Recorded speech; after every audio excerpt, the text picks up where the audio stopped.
kupiti 2 šlepera naliv pera da bi pisali nemojte nas napadati.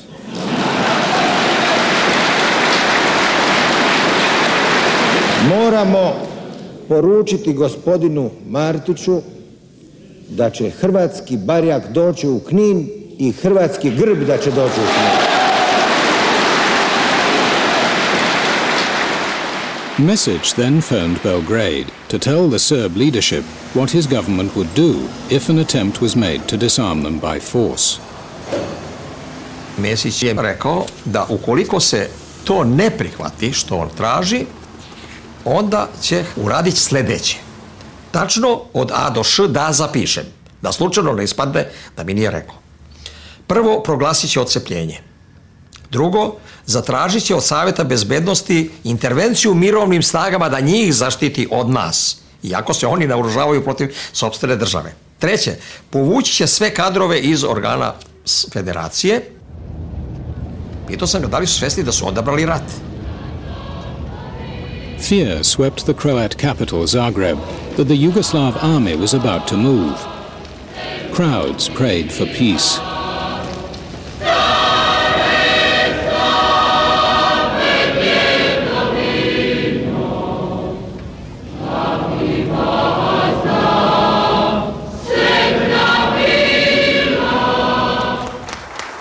President Tudjman called an emergency session of his parliament. Prvo, svaki čin pravnoga ili fizičkog nasilja koji bi bio suprotan Ustavu Republike Hrvatske smatrat ćemo ugrožavanjem ustavnog poretka Hrvatske, pa bi se svaka represivna akcija smatrala činom okupacije. During the session, an invitation arrived. Tudjman was asked to go to Belgrade to face the Yugoslav leadership and the army. Ljudi su me i sa suzama u očima iz prijateljskog kruga i drugi uvjeravali baš u parlamentu da ne idem. Rumors spread that if they went to Belgrade, Tudjman and his ministers would be arrested.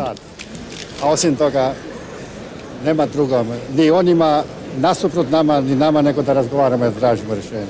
Čak sam smatrao intimno u sebi, ukoliko bi me ubili, da bi to bilo pred svijetom upravo dokaz toga da idu protiv hrvatske slobode, protiv hrvatske demokracije, prema tome u interesu Hrvatske. I zbog toga sam otišao.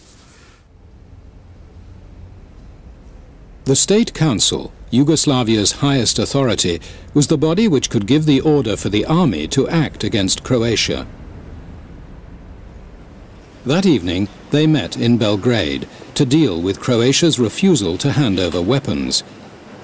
Every republic had a vote. Mesić je apsolutno odbijao bilo kakvu aktivnost koju možemo učiniti, a i drugi članovi predsjedništva su bili u velikoj nedoumici šta da se radi, jer kao što se zna, to je bio trenutak kada treba povesti vojnu akciju.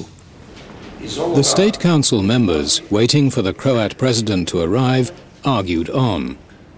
The head of the Yugoslav military then made a seemingly innocent request. It was a trap.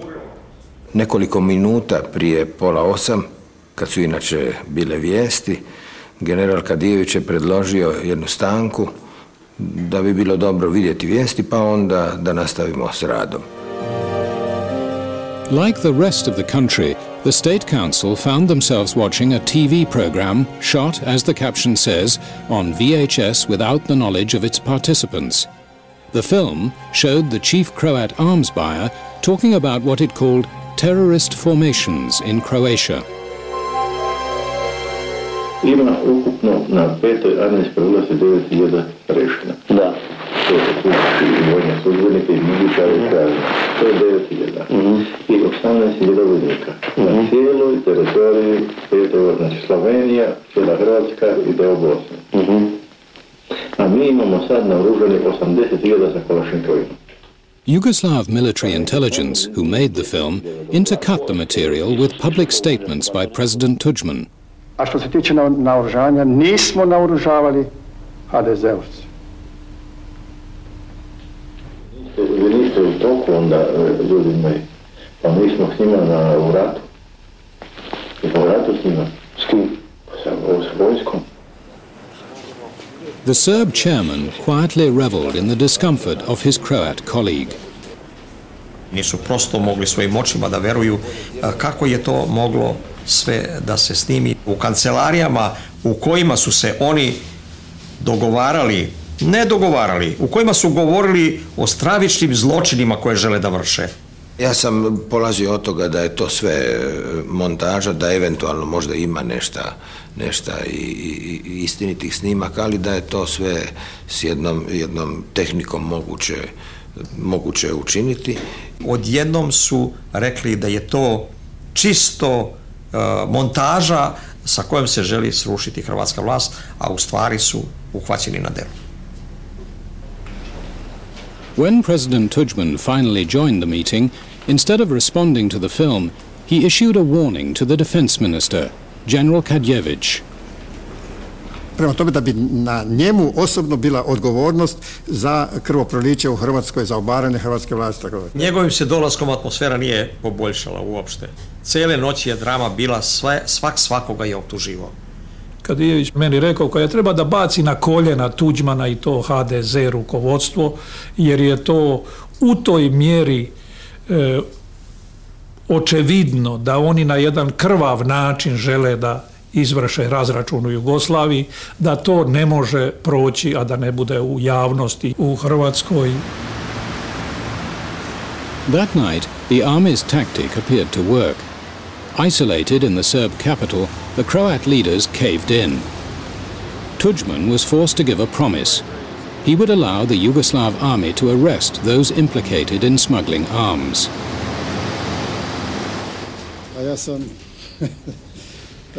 He got back to Zagreb in the early hours, exhausted.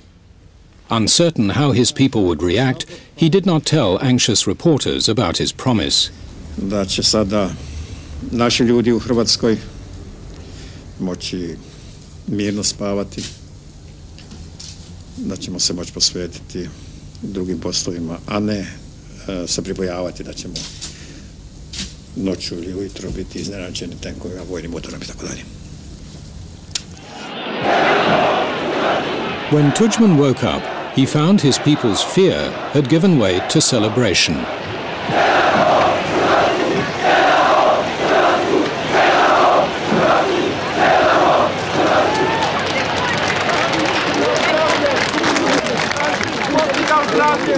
Safe on home ground, Tudjman withdrew the promise he had made in Belgrade.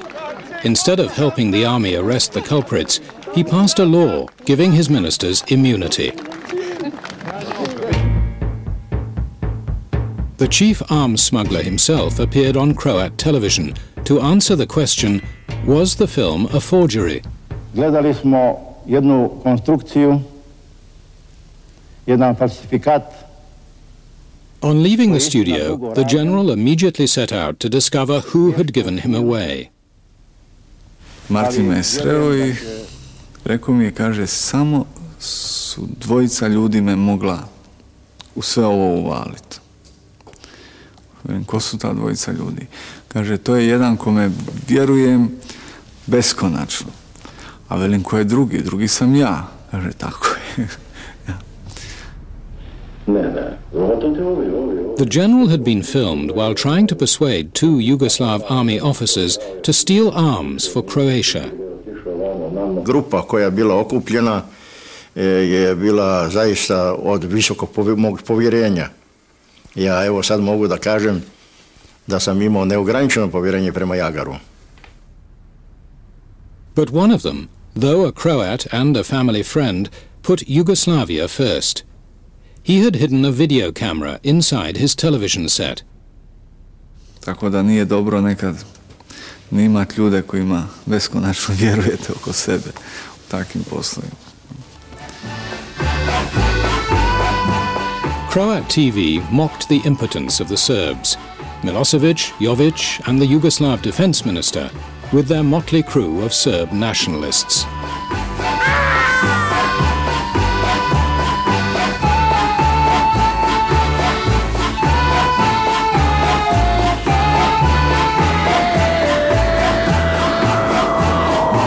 The Croats had got away with it.